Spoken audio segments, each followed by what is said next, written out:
Welcome back to WNBA Updates, the channel that never shies away from the conversations that actually matter. Today, we're diving deep into something that's been building all season long, a situation that has fans frustrated, analysts confused, and one of the most gifted players in the history of women's basketball visibly struggling to find herself. We're talking about Caitlyn Clark, the Indiana Fever, head coach Stephanie White, and a league that seems either unwilling or unable to protect its most valuable asset. Grab your popcorn because this one is going to be a ride. Let's start with the elephant in the room, the Indiana Fever's offensive system.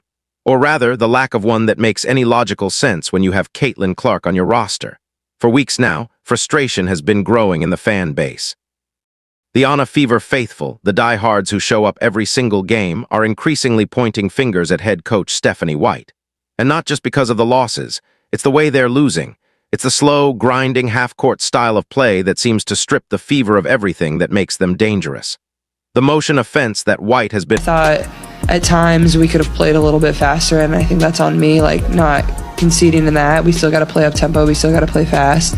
But I mean, I thought for the most part we did a lot of stuff that coach wanted us to do, and you know, that wasn't why we lost. I can't hold you, man. That kind of looked like she let that slip out, man. I don't know. But I mean, we all see it. When they play slow, it's just not a good team, man. They're not as good as we see that they could be, right? So they need to play fast, man. I think, you know, they don't necessarily look that good when they're playing half-court ball. Maybe taking something from the Valkyries, man. The Valkyries run, all right? They be running. Running is becoming a genuine talking point, and not in a good way. Here's the thing. When the Indiana Fever play fast, when they run the floor, push the pace, and let Caitlyn Clark operate in open space, they look like a completely different team. They look like a team that can compete with anyone in this league. But when they slow it down, when they grind through half-court sets and take the ball out of their best players' hands for... The league needs to take care of Caitlyn, not for special treatment purposes, but that's who everybody's there to see. Everybody wants to see Caitlyn Clark play.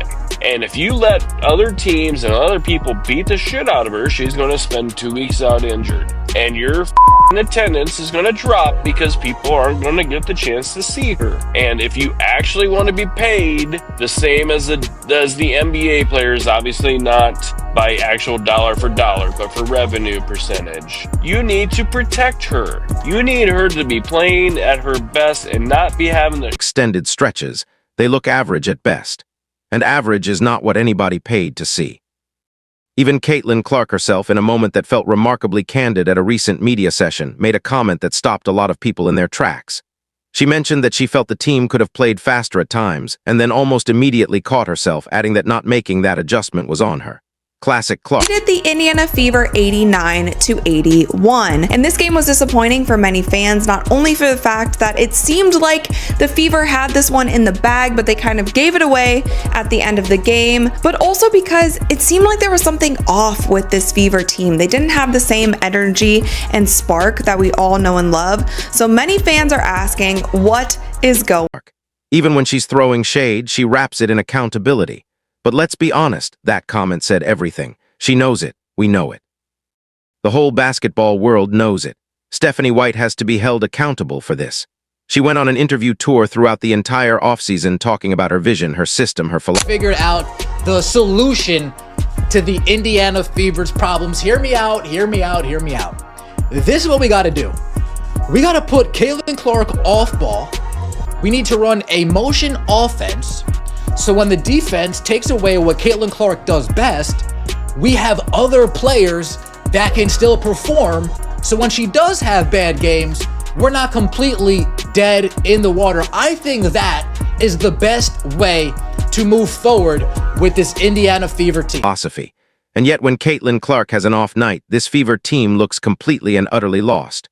When Clark isn't carrying this team on her back, the system falls apart. That's not a player problem. That's a coaching problem. The solution, by the way, isn't complicated. Get Caitlyn Clark off the ball more. Run a true motion offense that keeps the defense guessing. Build an environment where even when the defense takes away Clark's primary reads, other players can step up and perform. That's how you build a complete team. That's how you stop being one-dimensional.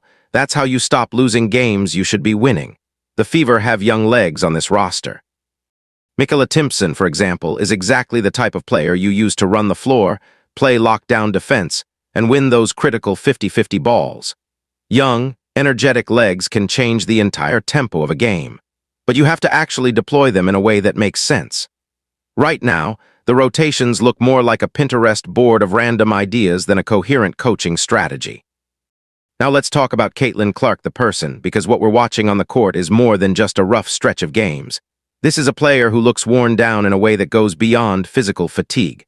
The body language is telling a story that the box score simply cannot capture.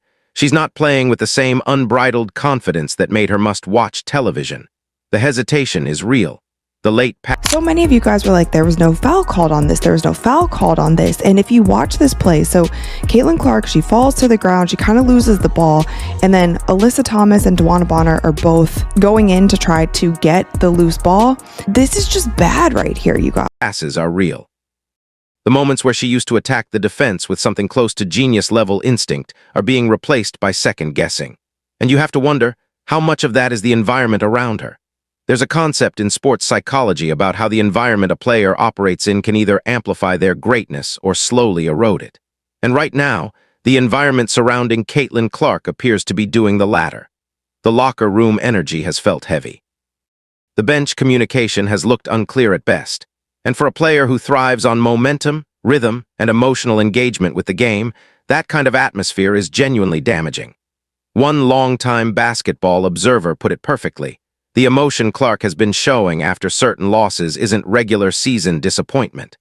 That level of emotional weight comes from something deeper. It comes from feeling like you're fighting a battle on multiple fronts simultaneously and losing ground on all of them. Think about what Steve Kerr had to learn with Steph Curry. In the early days, Kerr would shake his head at the logo threes, the early shot clock attempts, the audacity. But eventually he realized that the only way to unlock that player was to let him be himself, to trust the instincts that made him great. That's exactly what needs to happen here. You cannot put shackles on a player like Caitlyn Clark and expect championship-level output. You have to let her play her game. The comparison to Allen Iverson and Larry Brown is worth sitting with for a moment.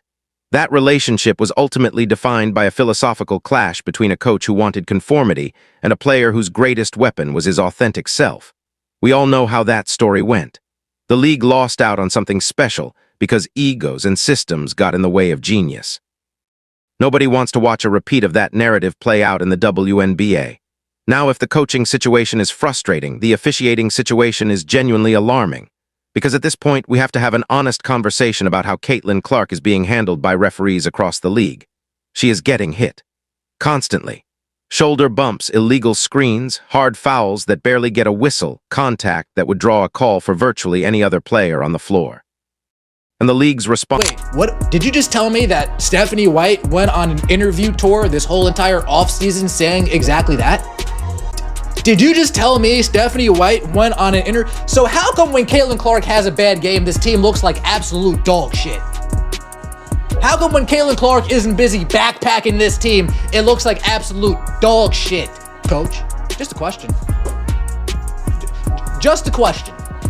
What we saw today, folks, I feel bad for everybody that had to sit through that. Everybody that wasted 2 hours and 25 minutes watching the Indiana Fever versus the Las Vegas Aces. I feel bad that we had to sit through that. That was a tough watch. Response to this pattern has been, to put it gently, underwhelming. Yes, it's true that Clark is a challenging player to officiate. She draws contact at an extraordinarily high rate. She gets blitzed full court more than any player in recent WNBA history. She's physical, she's aggressive, and she sometimes creates contact herself on the offensive end. All of that is fair to acknowledge, but acknowledging the complexity doesn't excuse the inconsistency. When the league's biggest star, the player responsible for sold-out arenas and record television ratings, is being physically targeted night after night without adequate protection from officials, that is a structural problem that needs to be addressed urgently. The business case is simple. If Caitlyn Clark gets injured, if she misses 2 or 3 weeks because of a flagrant foul that should have been called on a defender, attendance drops. Ratings drop. Casual fans who only started watching because of her disappear. The WNBA has worked incredibly hard to grow its audience, and so much of that growth is tied directly to one player's health and availability. Protecting her isn't about giving her special treatment.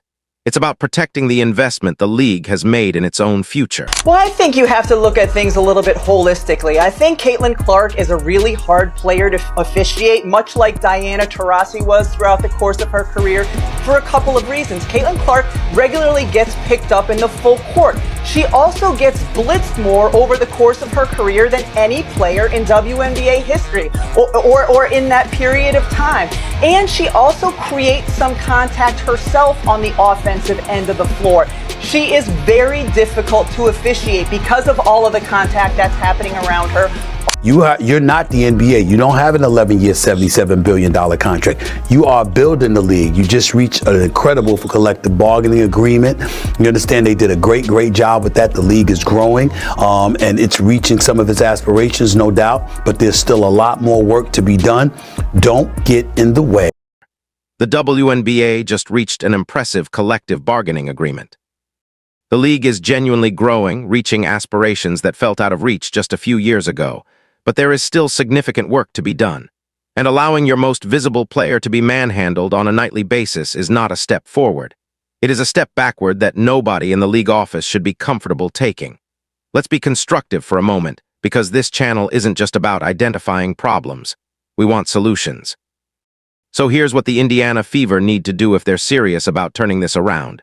First, run the floor, play up tempo. Stop conceding to a half-court style that neuters your best player. The Fever have the personnel to push pace. Use them. Every game that starts slow and plodding is a game where the opponent gets comfortable and Clark gets frustrated. Second, trust Caitlyn Clark's instincts. Let her be herself.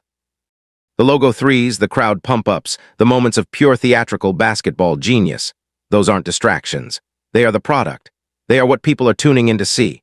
A coach's job is to channel that energy, not suppress it. Third, build offensive systems that don't collapse when Clark is having a tough shooting night. Get her off ball more.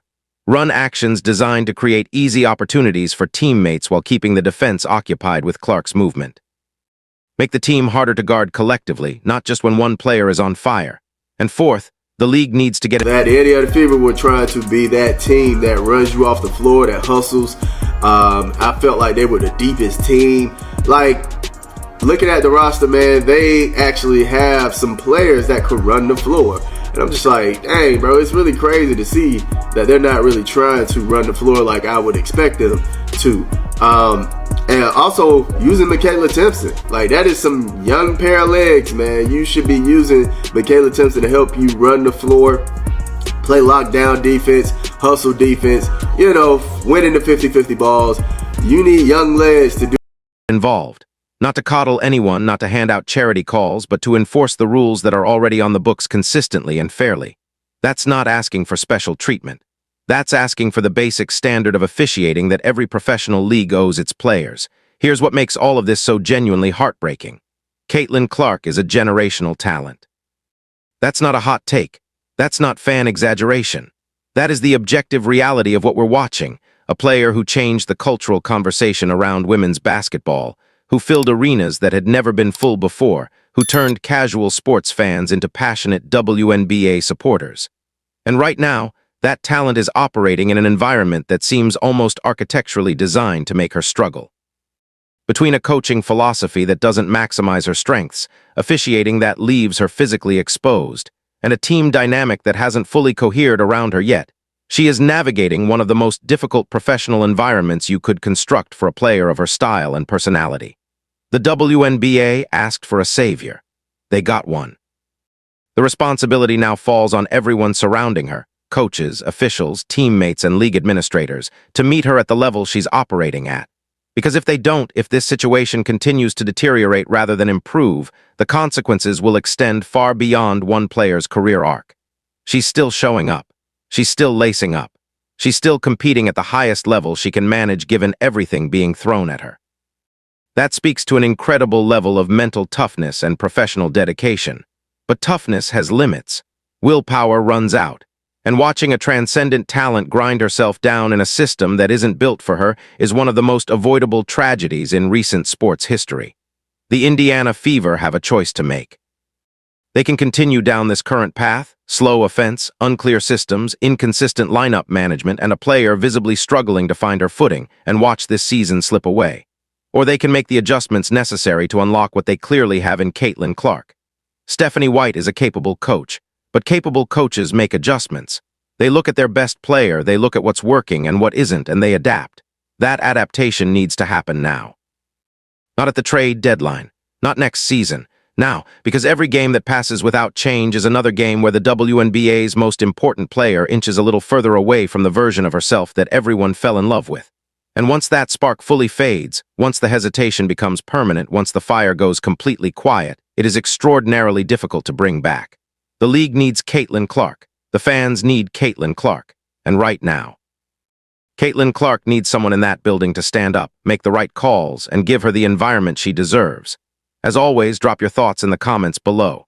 Do you think Stephanie White needs to change the offense? Is the officiating situation being handled properly? Let us know exactly where you stand.